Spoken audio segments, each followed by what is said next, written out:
Welcome to today's episode. Today I'm here with Alexandra Sarma from Orange Grove. Thank you so much for being here. Hello, thank you for inviting me. Can you tell me about Orange Grove? Yeah, of course. So Orange Grove is an incubator and an ecosystem for startups, which basically empowers the individuals that have a high potential idea to turn it into a sustainable business. And so basically we have programs, vertical and horizontal programs, through which we can support entrepreneurs. And we also offer skills development, and we transfer also know-how. The value of Orange Grove, of course, it's the network. We provide a lot of networking opportunities to the individuals joining our programs. And this is the extended network, international network of Orange Grove. It's the network of the Embassy of the Netherlands in Greece, the network of its sponsors and its partners. It's an initiative that launched in 2013. It's an initiative of the Netherlands Embassy. It is managed by the nonprofit Ithaca, and it is supported by Dutch and Greek corporates and grant-making foundations. We have offices in Patras and in Athens. And since 2019, we are a remote-first incubator, which means that we have removed the factor of geography from our services, so anyone from anywhere can make use of our services so that they can create sustainable businesses anywhere around Greece. Great. Can you tell me more specifically about the different programs that you're offering? Yeah, of course. So we have a variety of programs because there are very different needs in the market. So the basic program that most people know about is the incubation program, and around this we have built other programs. The incubation program is mainly workshops and networking. So it's a 6-month program online, and we provide intensive workshops with the network of trainers that we have from the Netherlands, from around the world, and from Greece. And our startups have an assigned mentor during this program, and we also organize for them one-on-ones, and we try to support them in all their needs as they grow during the program. And of course, we provide a lot of networking opportunities. Apart from that, we have also other programs. We think that we have to have an umbrella approach. So we start with a program for children at schools. We believe that it's very important for children to understand entrepreneurship, both the good and the bad aspects of entrepreneurship. So we begin with high school children, 15 to 17 years old. And then we have the pre-incubation program. The pre-incubation program is basically for founders who are at the ideation stage. They haven't really defined their idea. So it's a prep program for them to join afterwards the incubation program if they do want to continue with that idea. And we also have acceleration programs. These are very specific, sector-specific. I didn't mention earlier on that the incubation is sector agnostic, so anyone from any sector can join Orange Grove as long as the business model has elements of innovation in it. So we don't care if it's food fermentation or artificial intelligence or even olive oil producers. We want them to have the element of innovation either in the business model or as the product or service that they provide. And the acceleration programs, they are vertical programs, they're sector specific, and they're quite shorter, so they're usually 3 months. Okay. And then, of course, we have a lot of other programs apart from the incubation, but maybe we can focus on this one. But we also focus on bringing entrepreneurship and academics closer to each other. So we have a lot of programs with university stakeholders, with also PhDs and researchers so that we can help them with commercialization of their ideas. And of course, bootcamps with students. And we also have now programs on entrepreneurship and on sustainability with our new initiative, SDG House Greece. So it's quite a bit, a few things. Quite a bit, really. There's a lot of interesting things happening. Yes. Can you tell me, how do you work to find the right startups to join the programs?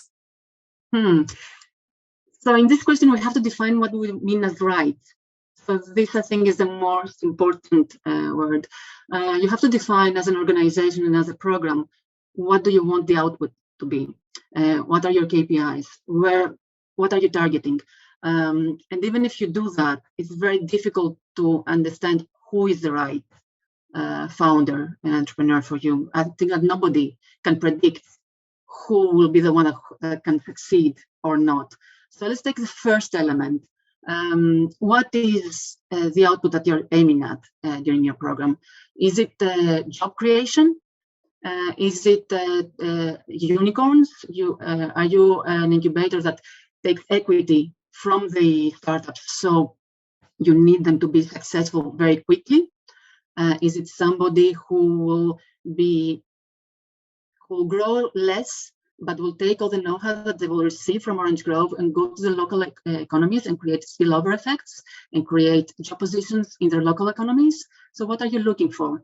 Once you put down these elements, then you kind of narrow down what are the right ventures for your program. And I say ventures because we have decided at Orange Grove that we're not aiming just at startups. We're also aiming at ventures. And what we do at Orange Grove, we try to have a bit of a diverse group of people joining us because we want everyone. We want people who will have a high growth and disturb the market, create a lot of job positions by this disruption. We also want somebody who will go back, as I said, to their local economies and create job positions so that people do not leave that town or area and move to Athens or move abroad. But if we narrow it even further, and if I had to tell you very specifically what we feel as the right founder or right venture at the Orange Grove, it will have to go down to the person. So do you want somebody that has a potential to create a unicorn, but creates problems at your program, creates problems with the mentors, is not willing to listen, and so he or she are wasting the time of the mentors? What do you want? Is that person creating problems in general? I'm not sure you want that, even though in paper it looks like the amazing startup that you have to support. So there are quite a few elements that you have to consider. Absolutely, and I think that is a very interesting and valuable point, that it's not only about the actual startup, it is about the person, like the core qualities of them as well. So that's everything plays together. Yeah. Because you can change the business model, you can change the idea. It's very difficult to change the people, and especially, and not just the individual, but also the team, the chemistry in the team and how they collaborate. So you definitely have to look into that. I think that's very valuable advice. Can you tell me, how do you decide the duration of the programs? So we have to do what we advocate. So we always say to our participants to listen, to do research, and to iterate. And this is what exactly we also do.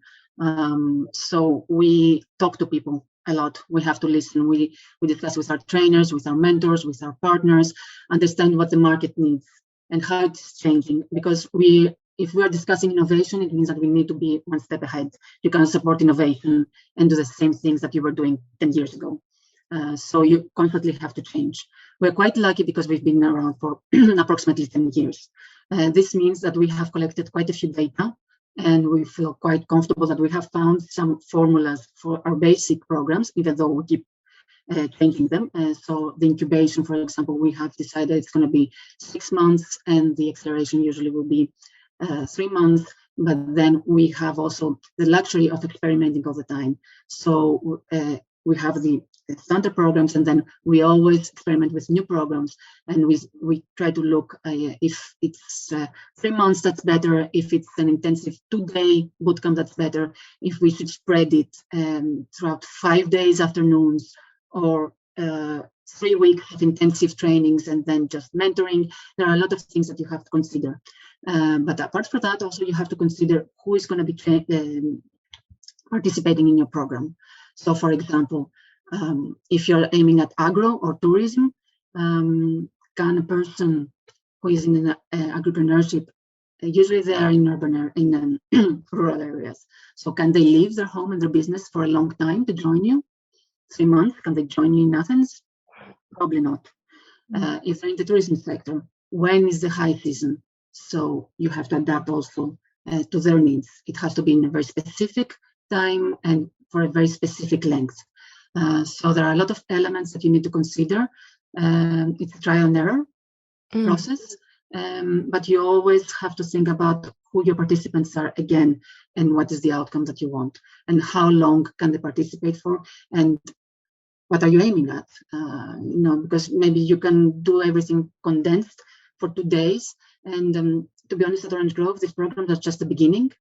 This is just for us to bring them to a level that we feel that they have received a lot of food for thought, and then we start really cooperating with the participants of our programs, because then we have defined the business model, we have defined their needs a little bit better, and then we can provide them with all the networking that they need at the different stages of growth, because then they know how to ask the right questions, and then they have defined their needs, so we can connect them in a better way, in a more effective way, with the mentors that we have and the connections that we have internationally.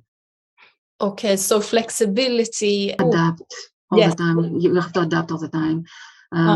We have programs that, like, we never do this exact same way every year. We always adapt.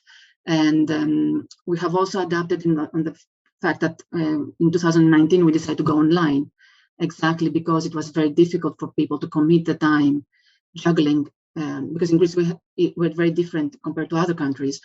People setting up their businesses do not quit their day job. They usually have the day job, and they set up their business during the afternoons and the evenings. So if you provide them with online support, it's much easier for them to commit. And it's much easier to also help people from outside of Athens or outside of Patras. So again, you have to consider what is the formula that you want, how much online, how much on site. So it's quite a few things. Absolutely. And I think it's interesting that you started offering the online services before the pandemic, so you were a bit ahead of your time. It has to do with luck, but it also has to do with the fact that you have to listen, as I mentioned earlier on. Yeah. We could see already that we had the founders struggling to join us. Even if you live in Athens, if you live in Piraeus, you have to travel for at least an hour to come. It takes time to travel. Commuting takes time. So why not use that time for them to talk to trainers and mentors rather than commuting? So yeah, the online has helped a lot in having commitment from the participants, using their time in a better way. And of course, it has helped us get trainers and mentors from abroad, so we can have nice workshops with trainers from abroad without having them to travel to Greece, which is time consuming, it's expensive, and so on. Can you tell me what happens after a startup joins the program? What do you do on a monthly basis, roughly? I mean, you're doing a lot of things, but if you can mention just a few. Yeah, so we have the workshops, which is a intensive training where we focus not so much on what they need to do. In a way, they kind of know that, and even if they don't know that, they can see online videos, and there is a lot of information out there at the moment. It's not like back in 2013 where things were quite different. What we try to show them is how to do things. So everybody knows that they need to do research, but they don't understand so much why and how they should do research. So how do I use the Google tools? How do I use all sorts of other tools in order to get the information that I need without spending money, because I usually don't have money. The one part is the workshops, where they're not academic lectures, they're very interactive, and we work on the business models, their actual business models. And the other part is the mentor. So they have an assigned mentor with whom they will meet once a week at least, where they can discuss, and then they can create an action plan with milestones. And so we have a plan for the 6 months of what they need to do. And once there is a plan, then we know the things that we can do in order to support them. And apart from that, we have the one-on-ones. I will not mention that much the networking at the moment, because practically the past 2 years, we've all had these problems with the meetups. We try to do meetups online. We do meetups in a small scale. Hopefully, when things are better, before the COVID and hopefully after COVID, we emphasize a lot the networking element. So fireside chats, meetups, all sorts of activities for networking. This is the most important part, because this is when they discuss with each other as peer-to-peer learning, where people help out each other. You have founders who have solved one challenge, and they can help another founder to solve another challenge. and so on. And it's where the critical connections are made so that you can find opportunities to sell your products, find contacts that you need in order to grow, and all these valuable things that you need in order to have your growth. Mm. Can you tell me about the mentors that you bring onto the programs? What kind of, or we can begin with, how do you find them? So we find them and they find us as well. There is an ecosystem that has been built. And as I said, we've been around for 10 years. So there's a lot of word of mouth as well.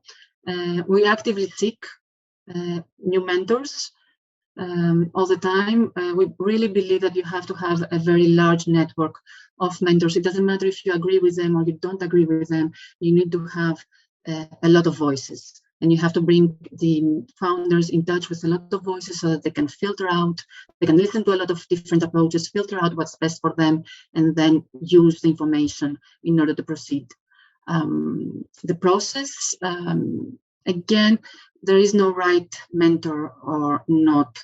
You need to have a variety in your network. So you have to have people from a corporate world, you have to have entrepreneurs, because both of them will bring to the table very different things, the corporate outlook and the founders outlook. And then you have to have locals and internationals, again, because you need the local expertise and the international know-how.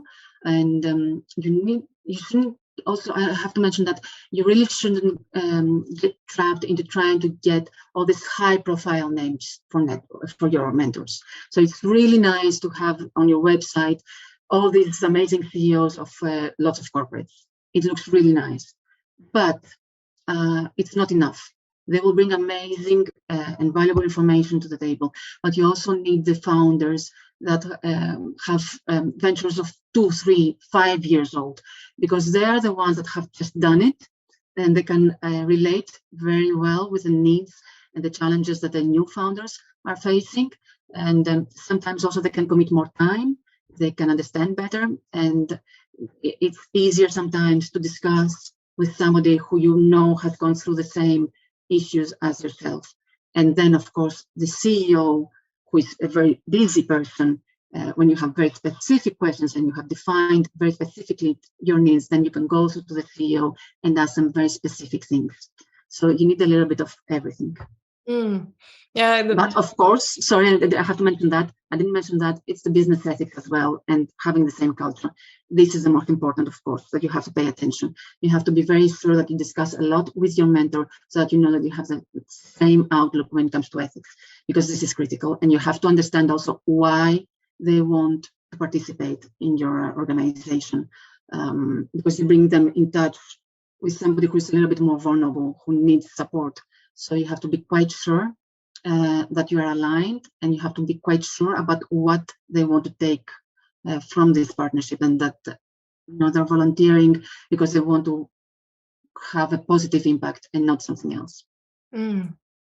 Okay, and it's good, as you mentioned, to have this diverse group of people, that the different qualities that they have match the different qualities that the startups are looking for. I would like to ask you about financial resources. Do you have some insights and advice on how to secure funding to have a successful incubator? So I think that nobody has the golden answer to that, but I can say a few things based on our experience.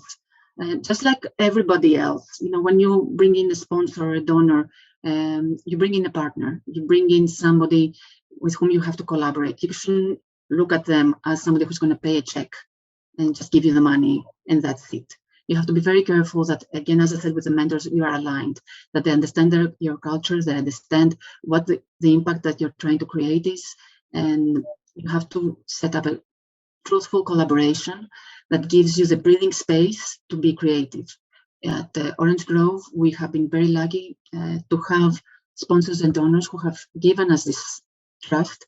We discuss with them all the time so that they know what we're doing, and they can give us this breathing space in order to innovate and experiment. And that's the most important thing for us to be able to innovate. I will give you an example. You mentioned earlier on the online. So in 2019, we went back to our sponsors and we said, you know what, we have this amazing space at the center of Athens. Everybody knows Orange Grove because of this the branding, this amazing, beautiful 500 square meter space that everybody is using. And we said, you know what, we're just going to shut that down. We're going to close it. We are going to go online. And they were like, okay.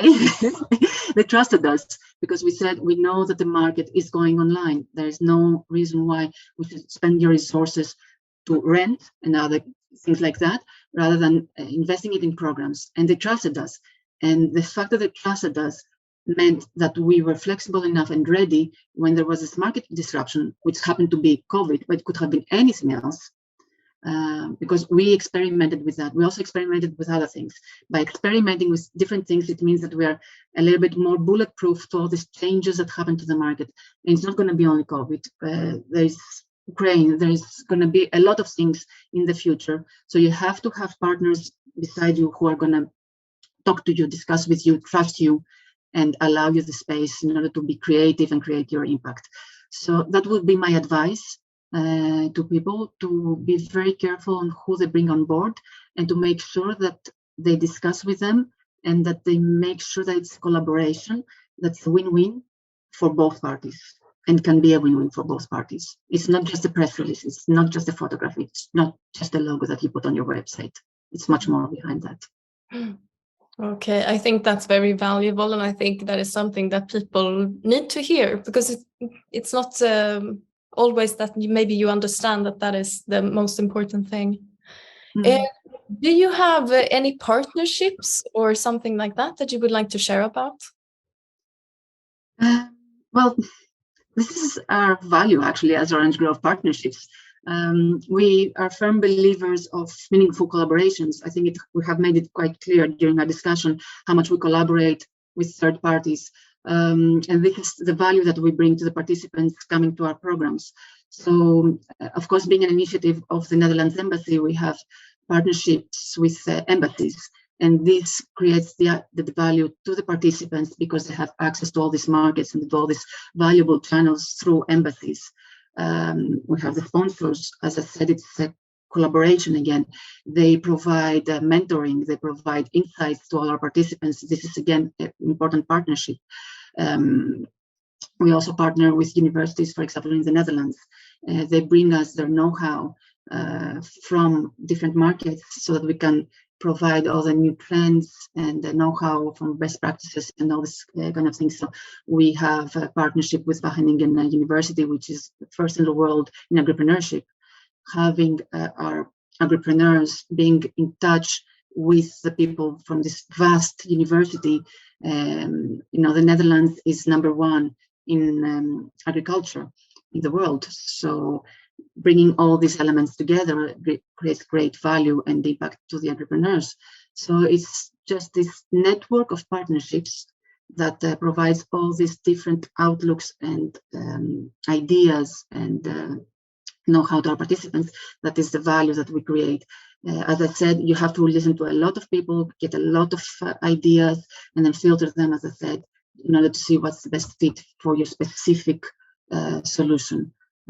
So yeah, I hope I'm not forgetting anyone. I know nobody's going to get cross with me, but yeah, I think these are the main partnerships. And of course, we partner with so many organizations that specialize in venture building and the startup communities so that we can connect the startup ecosystem of Greece and the innovative venture ecosystem of Greece to other ecosystems abroad.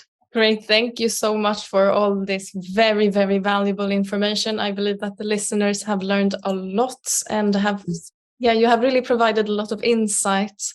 Before we wrap up, is there anything that you would like to add?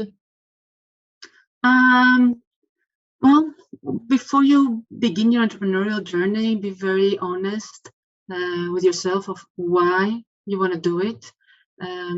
Once you define the why, what is do your own self-assessment. Is it to buy the Lamborghini in 2 years' time? Is it to create impact? Is it to create job positions? Why are you willing to go through this process, because it's a very challenging process. And I very strongly advise not to go through this journey alone. There are so many initiatives, there are so many organizations that can help you out, especially if you are an individual entrepreneur and you don't have a team with you. Definitely go out there and discuss with people. And don't be shy about it. Don't be afraid that somebody's going to steal your idea. We can guarantee you that if you are Alexandra in Patras, Greece, working on an idea, most probably there is somebody in Japan, in another small town, probably working on the same idea, and you wouldn't know about it. So discuss with people, join meetups, join programs. They can provide you with the networking you need, a lot of input, a lot of ideas, so that you can have a better outlook and you can avoid very usual mistakes. There's no reason why you should do the usual mistakes. You're going to do a lot of mistakes, but by being in one of these structures, you can avoid some of the usual mistakes and use the resources that you have in order to grow a little bit faster and create the impact that you want a little bit faster. Thank you so much for being here today. It was such a pleasure. Thank you for the invitation.